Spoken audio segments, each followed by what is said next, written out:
Assalamualaikum warahmatullahi wabarakatuh. Apa kabar anak-anak semuanya? Berjumpa kembali dengan Pak Hasan kali ini PAI dan Budi Pekerti kelas 2. Silahkan kalian membuka LKS Cermat halaman 30 sampai 32. Ini ada uji kompetensi bab 4 ini ya, tentang sikap terpuji.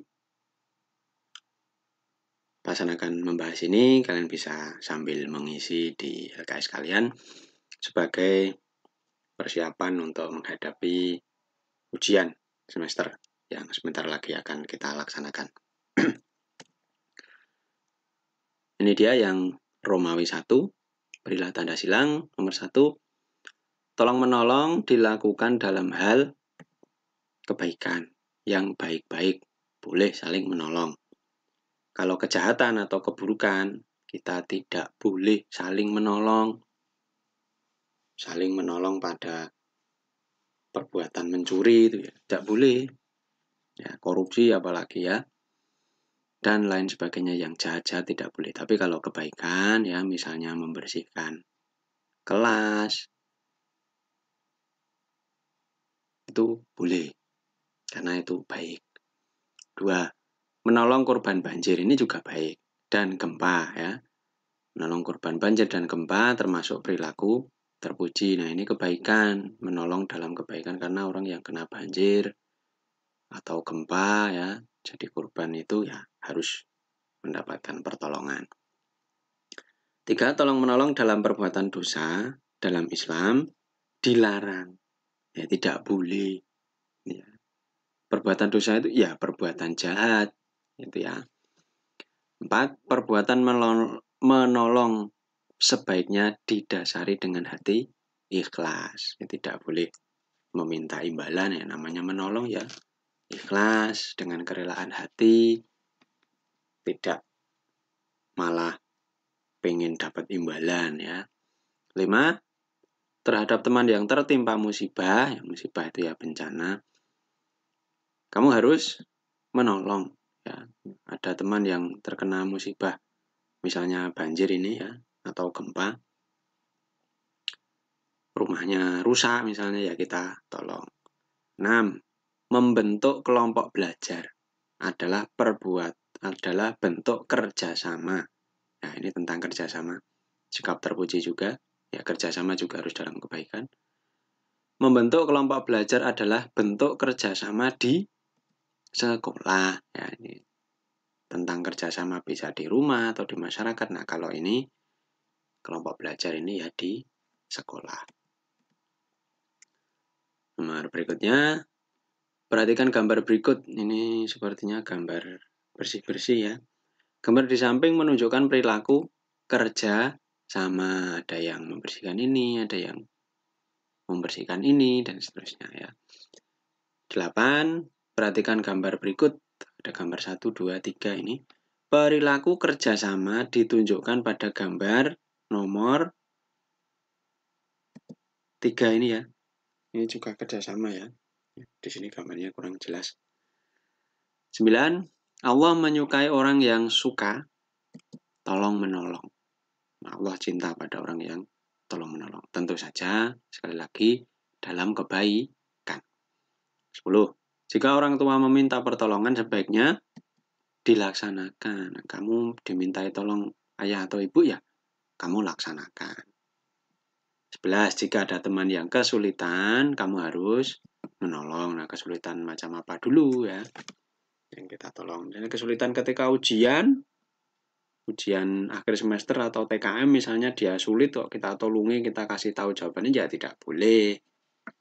Tapi kalau dia misalnya kesulitan,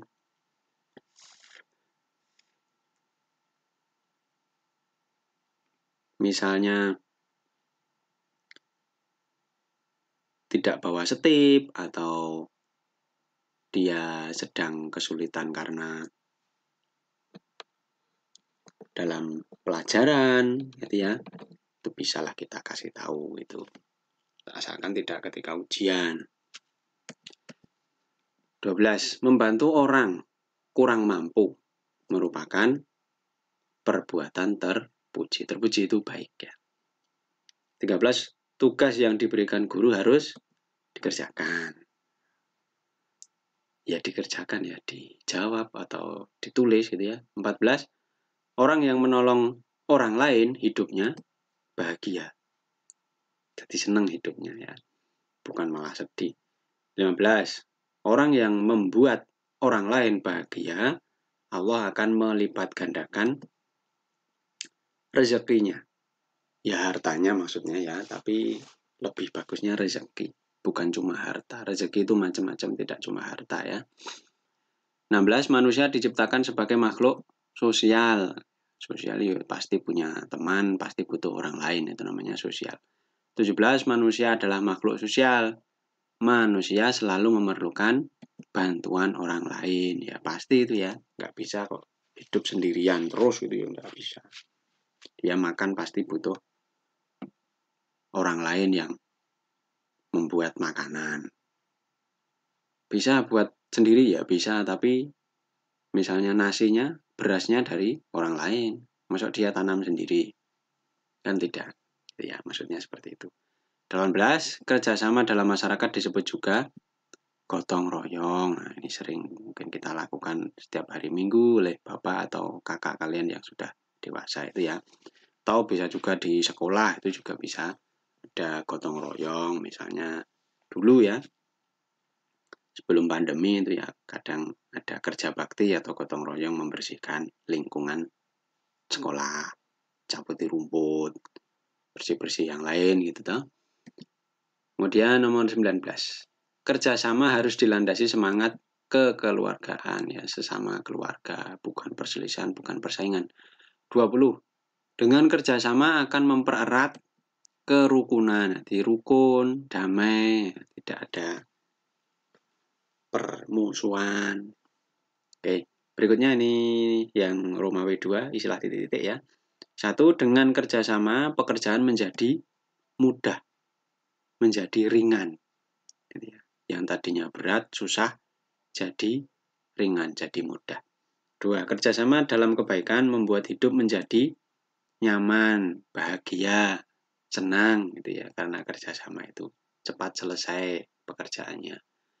3. Sikap terpuji terhadap orang yang kesusahan adalah ya menolong. Ya tadi ya, tolong menolong atau saling menolong. Dia sedang kesusahan ya kita beri pertolongan. 4. Kerjasama di lingkungan sekolah dilakukan oleh ya warga sekolah. Siapa warga sekolah ya? Bapak Ibu guru, ya siswa-siswi, ya karyawan, ya semua warga sekolah. Tidak cuma gurunya saja, tidak cuma siswanya saja, tapi semuanya.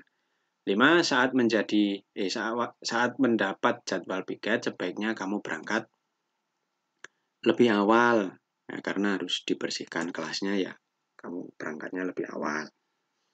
6. Saat mendapat pertolongan dari orang lain, sebaiknya mengucapkan terima kasih.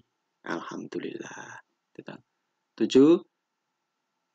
Dalam memberikan pertolongan tidak boleh mengharap imbalan atau pamrih. Ya. Apalagi disuruh bapak atau ibu.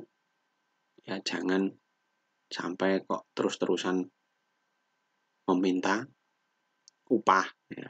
Meminta hadiah, meminta imbalan uang misalnya ya. Tidak boleh terus-menerus ya. 8. Memberikan pertolongan kepada orang lain termasuk perilaku terpuji atau baik. 9. Bersatu kita teguh, bercerai kita runtuh. Bersatu itu maksudnya ya namanya kerjasama dalam sepak bola misalnya itu kan kerjasama. Harus bersatu. Kalau bercerai, berpisah-pisah, main sendiri-sendiri ya nanti jadinya runtuh, jadi rusak, gampang kalah. 10. Membangun jembatan adalah bentuk kerjasama di lingkungan masyarakat atau desa. Ya, karena membangun jembatan yang ada di desa kalian misalnya, yaitu di desa bukan di sekolah ya. Baik anak-anak, sampai sini saja Romawi 1 dan 2, Romawi 3 tidak bahasan bahas karena sangat banyak jawabannya, tidak capek. Silahkan diisi di rekan kalian untuk belajar ya, semoga bermanfaat. Pasan akhiri, Assalamualaikum warahmatullahi wabarakatuh.